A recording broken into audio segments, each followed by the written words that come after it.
Madame, Monsieur, bonjour. Merci de nous rejoindre à la une de l'actualité. Les aveux exclusifs des terroristes capturés lors de l'opération de ratissage qualitatif menée par des détachements de l'armée nationale populaire près de la commune de Bnizid Daïra de Kolo à Skikda. Des aveux portant des détails sur leur activité criminelle depuis leur ralliement au groupe terroriste.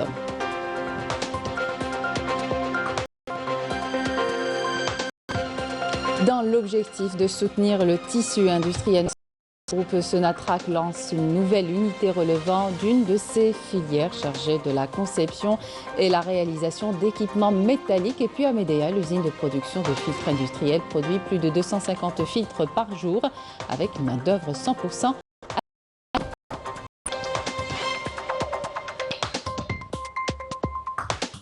Venir en aide aux personnes démunies. Ce mois de miséricorde est la mission que se sont assignés de nombreux bénévoles, à l'image de Abdelrahman qui a renoncé à rompre le jeûne avec sa famille pour servir des repas chauds dans ce restaurant de la Rahma de Tlemcen.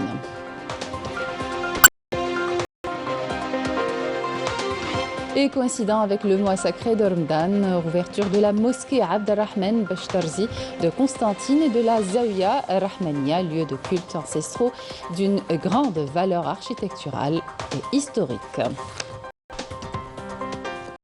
Bienvenue à tous. Suite à l'opération de ratissage qualitatif menée par des détachements de l'armée nationale populaire dans la forêt de Oued Douar, près de la commune de Bnizid de Kolo, wilaya de Skikda, en 5e région militaire, le 16 mars 2022, qui s'est soldé par la capture de 7 terroristes et la découverte du cadavre d'un autre terroriste blessé lors de la dernière opération du 19 février 2022, ainsi que la récupération de 8 pistolets mitrailleurs de type Kalachnikov, de grandes quantités de munitions et divers objets. Les terroristes capturés ont livré des aveux exclusifs portant des détails sur leurs activités criminelles depuis leur ralliement au groupe terroriste jusqu'à leur arrestation.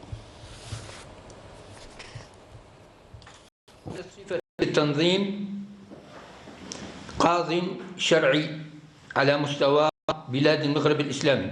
بعد رجوعي من الشرق عينت لأول مرة على السرية الخاصة بذلك الوكال.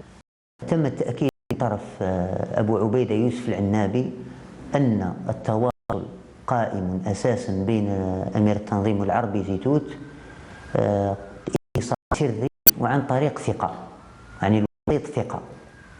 كاين رصاص اللي غازي قدامي تيرا اللي كانوا قدامي انا كنت انطلاق صحابي اللي نتعبونا بهذه. التقيت مجموعة واحدة أخرى تاع الإرهاب اللي هو اسمهم بوشعيب الشيبلو، عمي محمد نقولوا له بومهالة. مشاركة في تهيئة سيارة مفخخة وتفجيرها بمقر الشرطة في دائرة مقدع. استهدفنا أفراد الشركة كانوا يحرسوا شركة أمنية تاع الكهرباء. قلنا حرنا حنا كيفاش ندفنوا داخل الكازما، تخاف يريح، تخاف حاجة ما يبانش. Et vous pourrez suivre après ce journal l'enregistrement complet des aveux livrés par le terroriste capturé l'Slous dit Cheikh Hassim Abou Hayyan, général du groupe terroriste. Puis les aveux des autres terroristes seront diffusés lors des prochains rendez-vous.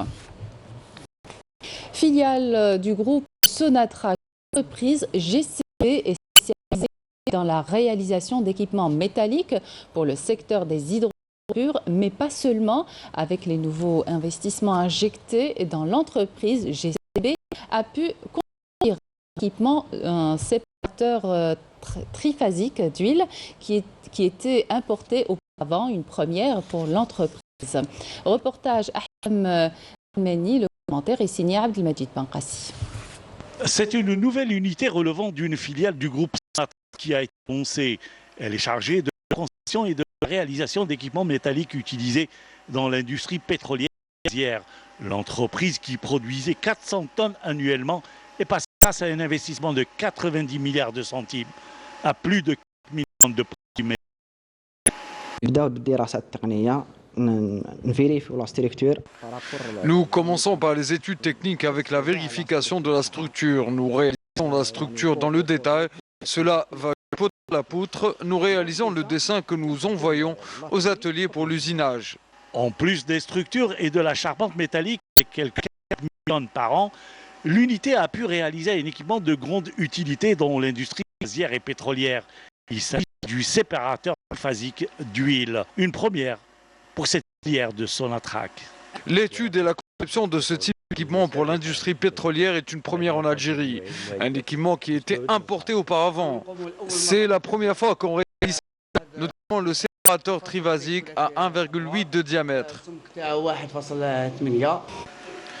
Des équipements qui vont directement être installés dans les champs pétrolifères du sud algérien, dans des stations de raclage utilisées dans les opérations de nettoyage et dans des canalisations de transport des hydrocarbures. Elles concernent la région de Tifouye, d'Abancourt. Avec ces réalisations, nous allons réduire à concurrence de 75% les importations. Les équipements vont contribuer à la réalisation de 38 stations de raclage ainsi que la conception et la réalisation de 24 séparateurs trifasiques d'huile. Au nombre de 24.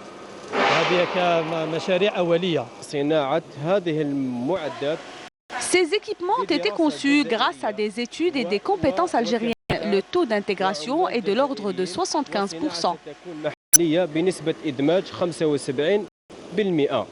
Ces projets types sont le résultat direct de la politique de rationalisation des coûts initiée par le groupe Sonatrach en vue de consolider le tissu industriel national et augmenter ainsi le taux d'intégration dans les différentes activités du groupe pétrolier algérien. L'usine de production de filtres industriels à Médéa produit 250 filtres par jour avec une main-d'œuvre 100% algérienne. Cette industrie réalise des filtres pour turbines à gaz de qualité répondant aux normes internationales. Nesrine Ben Saïdi Manal Lajel. Dans cet atelier, plus de 250 filtres pour turbines à gaz sont fabriqués par jour. Mansour, ingénieur, veille minutieusement au suivi de cette opération, un travail qui nécessite beaucoup de précision. Cela fait 4 ans que je travaille dans cette usine. J'ai été formé par des ingénieurs qualifiés. Je suis chargé du suivi de l'opération de réalisation de filtres industriels. Une opération qui passe par plusieurs étapes répondant aux normes internationales. On peut dire que l'atelier est l'atelier le plus important dans l'étape de fabrication de filtres industriels. Il faut savoir que ce papier appelé le média est un élément très important dans l'étape de fabrication.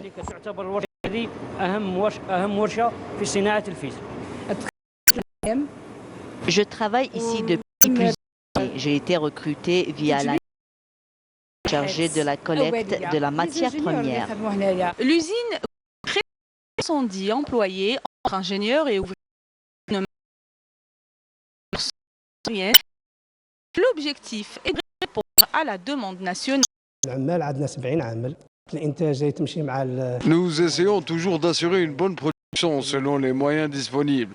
Avec l'arrivage du nouveau matériel, l'usine compte élargir son activité et recruter plus d'employés.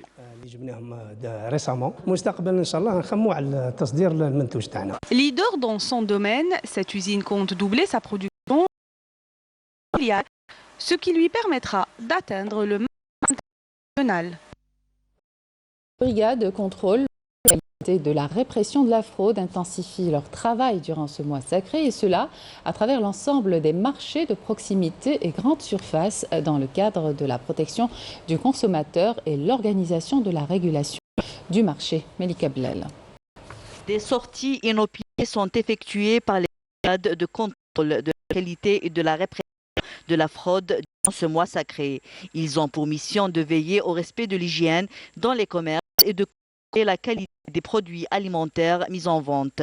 Le mot d'ordre, préserver la santé du consommateur en mettant hors de circuit tous les produits impropres à la consommation. Nous avons un principe qui est celui de faire attention à la santé d'autrui avant tout. Nous avons un agent d'entretien qui nettoie l'ensemble du magasin chaque demi-heure avec de l'eau de javel. Plus de 87 contrôles conventions ont été établies par la direction du commerce de la wilaya de Blida pour le non-respect des règles d'hygiène. 10 jours avant le début du mois de Ramadan, nous effectuons des sorties sur le terrain. Nous inspectons les marchés et tous les magasins de détail qui vendent différents produits, mais aussi les boucheries. Nous contrôlons la mise en place des viandes rouges et blanches, des chambres froides et tout ce qui a trait à la sécurité alimentaire. Les sorties de ces brigades demeurent l'ultime moyen de lutte contre la vente de produits impropres à la consommation et du non-respect des règles d'hygiène et de sécurité alimentaire dans les commerces. Et avec la hausse de la consommation, le gaspillage augmente sensiblement durant le mois sacré. 4 millions de tonnes d'aliments sont jetées chaque année. Et le pain arrive en tête. L'entreprise Extranet, qui collecte et gère les déchets ménagers, lance une campagne de sensibilisation dans 31 communes. Le but, limiter ces pertes, ce manque à gagner. L'EPIC va jusqu'à même faire du porte-à-porte et distribuer des livrets de recettes avec du pain rassis. Reportage d'Amis. Chaque année, près de 4 millions de tonnes de nourriture sont jetées à la poubelle en Algérie, ce qui représente 91 kilos par personne. Pendant le mois de Ramadan, le phénomène de gaspillage du pain s'accentue. Chaque jour, près de 10 millions de baguettes finissent à la poubelle. على بال كاين الناس اللي يشري 6 يجيبهم، كاين اللي يجيب البريوش ويحط وما ياكلوش، ياكل يا ربي ياكل البريوش والخرج يخليه. لو لوندوما يديروا في ساشي ويحطوه قدام ساشي تاع الزبل. Certains citoyens gaspillent beaucoup de pain pendant le ramadan. Il est inadmissible de jeter cet aliment aux ordures. Face à ce qui prend de l'ampleur durant ce mois sacré, l'établissement de collecte d'ordures ménagères Extranet s'est mobilisé pour organiser une campagne de sensibilisation contre le gaspillage alimentaire à travers 21 communes de la capitale. C'est une excellente initiative. Ça va aider les gens à se rétracter un peu, à se sensibiliser. Parce que vous voyez, au lieu d'acheter 6 ou 7 baguettes, j'aurais préféré qu'ils fassent 1 ou 2 galettes à la maison. D'ailleurs, c'est plus comestible, surtout quand on a le côlon irrité. Et ça va nous éviter de manger des produits chimiques. Dans le cadre de lutte contre le gaspillage alimentaire, et précisément le gaspillage du pain, l'EPIC Extranet, à travers le service de communication et de sensibilisation, a élaboré un programme de sensibilisation durant tout le mois sacré du Ramadan, et cela à travers les 31 communes du champ d'intervention de l'EPIC Extranet. Sensibiliser les citoyens pour réduire le gaspillage du pain. Des brochures contenant des recettes à base de pain ont été distribuées aux passants, des idées qui permettront de récupérer le pain. En soutien à la production locale, la wilaya de Béchar a réservé un marché à des femmes au foyer, des emplacements qui leur permettent de vendre leurs produits artisanaux, une initiative des départements de la solidarité et du commerce. Mina Laraj, Yasmine Saudi. Le mois sacré du Ramadan est l'occasion pour les foyers à Béchar de mettre en évidence leur savoir et commercialiser leurs produits au marché de solidarité de la région. Pain, mets traditionnels et confiseries, il y en a pour tous les goûts. Nous avons installé ce stand au début du mois de Ramadan avec l'aide de la direction de l'action sociale. Je mets en vente des mets et des confiseries traditionnelles que nous préparons. La direction de l'action sociale nous a consacré ce lieu pour vendre nos produits. C'est une bonne chose. J'ai eu beaucoup de clients aujourd'hui. La direction de l'action sociale a même contribué à l'achat des ingrédients nécessaires à la préparation de ce pain.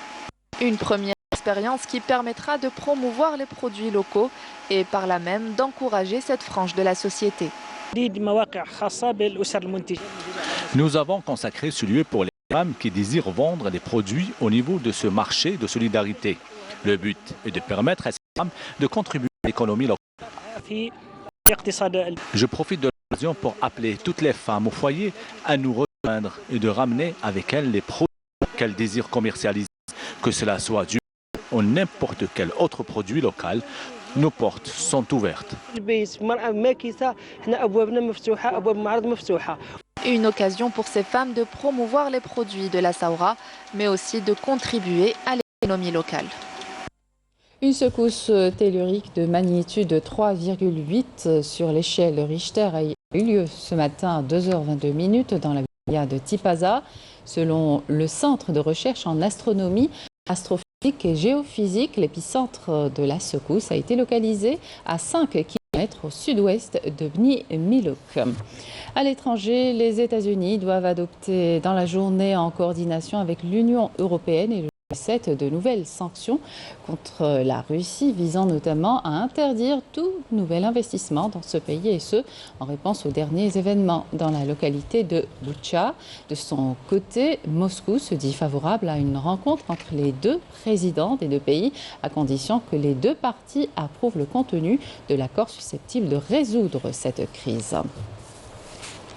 La Chine a annoncé ce mercredi un record de 20 000 contaminés au Covid-19 au cours des dernières 24 heures, la plupart à Shanghai, qui s'apprête à ouvrir un hôpital de campagne géant de 40 000 places. Aucun nouveau décès n'a été enregistré, a précisé le ministère de la Santé à Suzhou, une ville située à 70 km de Shanghai. Les autorités sanitaires ont annoncé ce week-end avoir découvert du variant Omicron, inconnu jusqu'à présent des bases de données nationales ou internationales.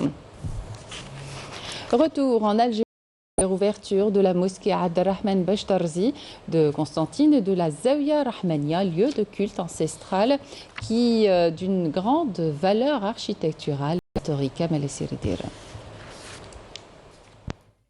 Un des monuments religieux phares de Constantine, la mosquée Abdelrahman Bachtarzi ouvre enfin ses portes après un vaste chantier de réhabilitation. Coïncidant avec le mois sacré, l'ouverture de cet édifice a été saluée par les habitants de la ville du Vieux-Rocher. Nous sommes très contents de la réouverture de cette mosquée. Nous allons faire toutes nos prières ici pendant ce mois sacré. Notre principale mission, c'est d'apprendre aux enfants la récitation du Saint-Coran ainsi que les préceptes de notre religion.